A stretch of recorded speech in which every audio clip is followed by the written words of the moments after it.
Internet का इस्तेमाल तो हम सभी लोग करते हैं, लेकिन क्या हम जानते हैं इंटरनेट कहाँ से आया, इसे किसने शुरू किया और इसके लिए हम किसे पैसे देते हैं, और सबसे बड़ी बात ये काम कैसे करता है, या फिर ये कहें इसका ऑनर कौन है। क्या कोई पर्टिकुलर कंट्री इसकी ऑनर है, या कोई पर्टिकुलर कम्युनिटी इसकी ऑनर है, या कोई पर्टिकुलर इंसान इसका ऑनर है।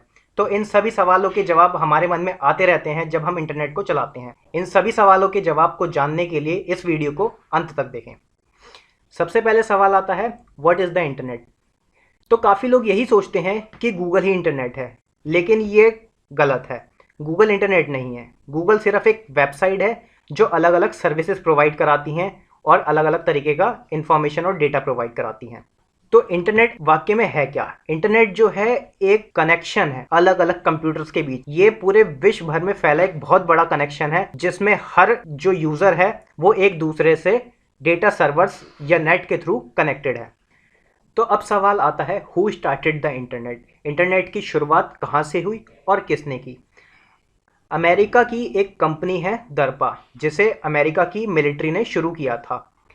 इसकी फुल फॉर्म है defence advance research project agency. ये 1962 में शुरू हुई थी।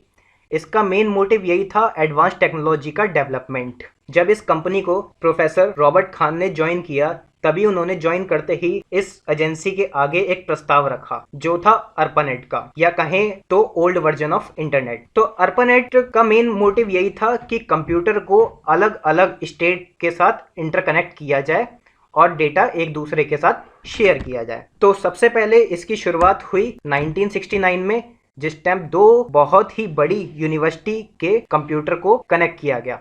सबसे पहली यूनिवर्सिटी का नाम है SRI, स्टैनफोर्ड रिसर्च इंस्टीट्यूट, और दूसरी थी यूनिवर्सिटी ऑफ कैलिफोर्निया। तो इन दोनों के बीच में कनेक्शन किया गया और इन दोनों के बीच में डेटा की भी शेयरिंग की गई। उसके बाद जब इस प्रोजेक्ट को एडवांस लेवल पे लाया गया, तब इसमें 2 यूनिवर्सिटी और जुड़ी और टोटल 4 यूजर्स हो गए। फिर धीरे धीरे इसकी एडवांस डेवलपमेंट हुआ और एक नए प्रोजेक्ट को स्टार्ट किया गया, जिसका नाम था इंटरनेट, जो कि पूरे विश्व स्तर पे एकदम फ्री रखा जाएगा। तो इसका मेन मोटिव यही था कि दुनिया के हर इंसान को फ्री में इंफॉर्मेशन प्रोवाइड कराना। अब बात आ जाती है ऑनर ऑफ द इंटरनेट, कि इंटरनेट का मालिक कौन है। इसका कोई भी पर्टिकुलर एक मालिक नहीं है। इसके कहें तो बहुत सारे मालिक हैं। इसके मालिक जो है अलग अलग कंपनी में डिवाइड हो रखे हैं। इसके मेन 3 कंपोनेंट है। सबसे पहला आता है टीयर 1 कंपनी।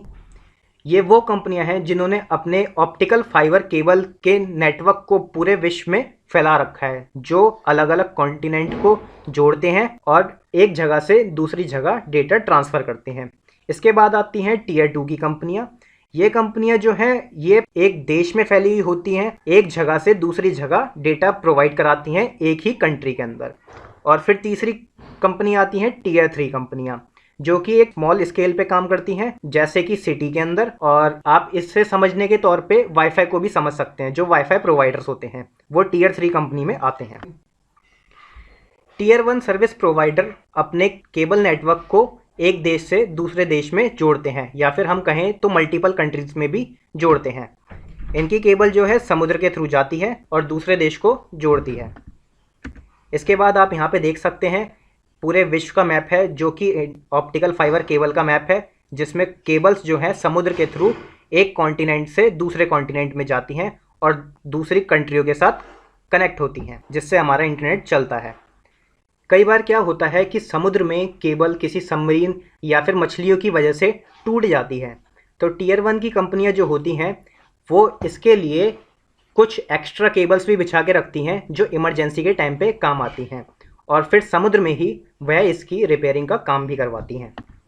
टीयर 1 कंपनियां जैसे हो गई टाटा कम्युनिकेशन, ये भारत की सबसे बड़ी टीयर 1 कंपनी है। और दूसरी आ गई सेंचुरी लिंक, ये पूरे विश्व की सबसे बड़ी कंपनी है। इसका लगभग फैलाव 4 लाख किलोमीटर से भी ज़्यादा का है। ये विश्व की और अमेरिका की सबसे बड़ी कंपनी है।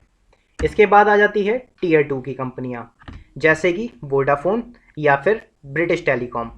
ये कंपनियां देश भर के अंदर इंटरनेट प्रोवाइड कराती हैं। ये ऑप्टिकल फाइबर केबल को एक जगह से दूसरी जगह लेके जाती हैं और फिर अपने नेटवर्क टावर लगा के एक पर्टिकुलर जोन में अपना डेटा प्रोवाइड कराती हैं। इसके बाद आ जाती हैं टीयर 3 कंपनियां।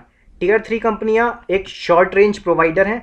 ये क्या करती हैं, ये अलग अलग लोगों के घर में कनेक्शन करती हैं, जैसे वाईफाई के थ्रू, या फिर ये केबल कनेक्शंस भी कराती हैं जैसे कि कॉमकास्ट। और इस मैप में हम देख सकते हैं कि किस तरीके से हमारी जो रिक्वेस्ट होती है सेंड की हुई, वो कहाँ जाती है और उसका रिज़ल्ट किस तरीके से आता है।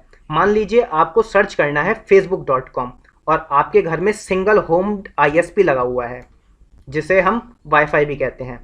तो यहाँ से आपकी रिक्वेस्ट इसके अंदर जाएगी और इसकी रिक्वेस्ट टीयर 3 कंपनी से टीयर 2 कंपनी में जाएगी और टीयर 2 कंपनियाँ इस रिक्वेस्ट को टीयर 1 कंपनी में सेंड करेंगी और इसका जो रिज़ल्ट है वो हमारे पास इसी फ्लो में वापस आ जाता है। इससे आपको समझ आ गया होगा कि इंटरनेट किस तरीके से काम करता है और आप जो सर्च करते हैं वो किस तरीके से काम करता है और इसका ऑनर कौन है और ये कहाँ से शुरू हुआ। अगर आपको ये वीडियो पसंद आया हो तो आप इसे लाइक करें, कमेंट करें, शेयर करें और अगर आप इस चैनल पे नए हैं तो इसे सब्सक्राइब करें।